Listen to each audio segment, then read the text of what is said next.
খুবই খারাপ দেখছি, আর কি বলবো। পেট্রোলের দাম বাড়লে তো মানুষ কী করে সেটাই বুঝতে পারছি না। পেট্রোলের দাম বাড়া সবেতেই দাম বাড়া, এটা খারাপ করতেই হয়।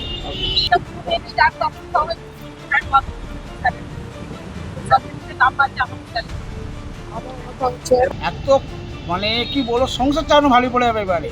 গ্যাসের দাম বাড়ছে, পেট্রোলের দাম বাড়ছে, আরও নানান জিনিসের দাম বাড়ছে। আমরা করে খাবো কী করে এবারে?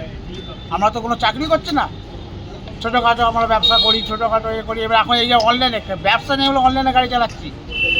এগমেজ গার্মেন্টসের ব্যবসা, আমার এগমেজ গার্মেন্টসের ব্যবসা নেই, যাচ্ছি বসে বসে খরচা নিয়ে আমি চলে আসছি। কী করবো? অনলাইনে গাড়ি চালাচ্ছি, তাও যদি কোনো কারণে একটু যদি 19-20 হয়ে থাকে, তাহলে এবার পুলিশকে তখন পয়সা দিতে হবে। সবথেকে বড় কথা, পেট্রোলের দাম বাড়লে অন্যান্য জিনিসের দামগুলো বেড়ে যাবে, যেটার জন্য সাধারণ মানুষদের খুব হ্যাম্পার হবে। হ্যাঁ, তা সেই গভর্নমেন্টকে চিন্তা করতে হবে। তবে যদি এটাও ঠিক যে আমাদের দেশে বহুদিন বাদে পেট্রোলের দাম বাড়লো, অন্য দেশে কিন্তু আরও দাম বেড়েছে। তাদেরও পার ক্যাপিটাল ইনকামের থেকে আমাদের ইনকামটা বেশি হলে আমরা একটা অ্যাফোর্ড করতে পারবো, কিন্তু আরও বাড়লে সাধারণ মানুষের একটু মুশকিল হবে।